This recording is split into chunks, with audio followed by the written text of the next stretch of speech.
Welcome to This Explainer. Today, we're taking on what is absolutely the biggest psychological hurdle in sales and business development. I'm talking about that totally paralyzing fear of client outreach. Come on, we have all been there, right? Staring at the phone, looking at an email draft for 20 minutes, just feeling completely stuck. Well, today, we're going to break down exactly how to shatter that barrier using the mechanics of momentum.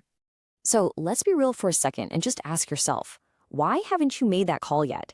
If you're like most sales professionals, you probably have this natural tendency to wait.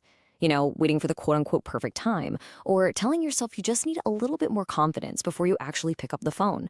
You promise yourself you'll start tomorrow, or that you need to do just a little more prep, or that you just aren't fully ready yet.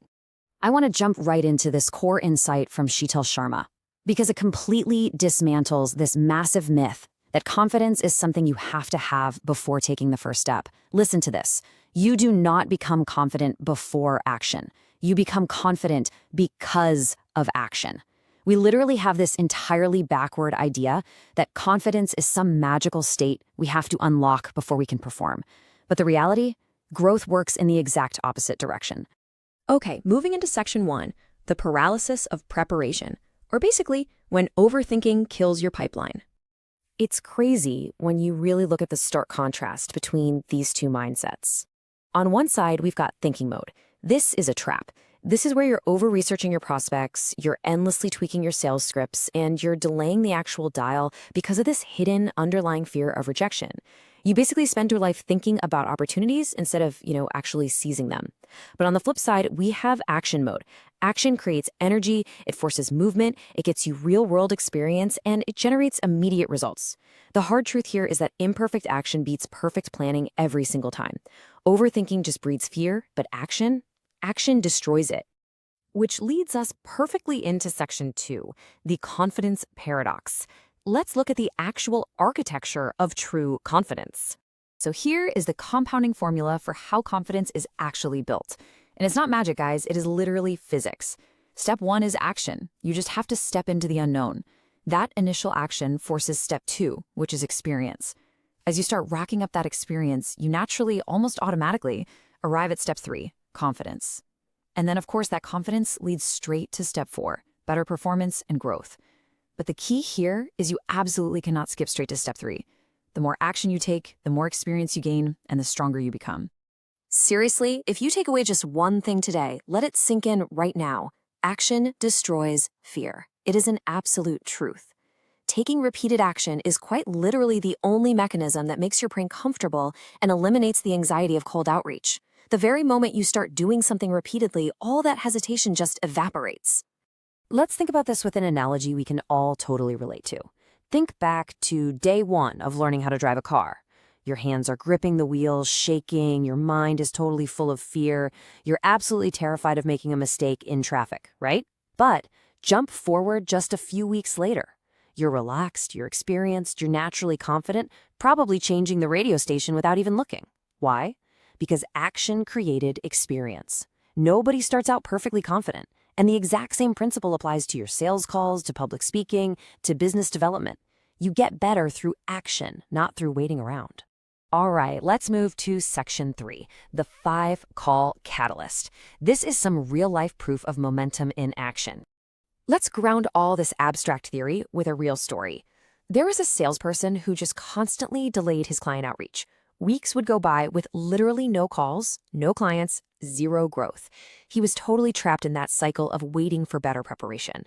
Until one day, his manager stepped in and forced him to just stop waiting. The manager told him to make exactly 5 imperfect, totally unpolished dials right then and there. Not 100 calls, literally just 5. So let's break down the rapid-fire reality of those first 5 calls. 2 people rejected him straight up. 2 other people completely ignored him. But 1 person actually showed a little bit of interest. Notice how incredibly harmless this data is. Rejection isn't some ultimate failure. It is quite literally just a data point on the way to finding a lead. And that single positive response from just 1 person, it fundamentally shifted his entire mindset. Now watch how this builds into what we call the momentum snowball. Day 1 was just those 5 calls, but because he actually took action, he finally got a taste of momentum. So the next day, he made 10 calls. The day after that, 20 calls. Soon enough, meetings are actually getting booked. Fast forward a few months, and he became one of the top performers in his entire company. So what changed? It wasn't that he suddenly got way more talented. It wasn't luck. It was kinetic repetition. It was pure action. Let's shift gears a bit to section 4, the compounding follow-up, or what happens when momentum is totally invisible.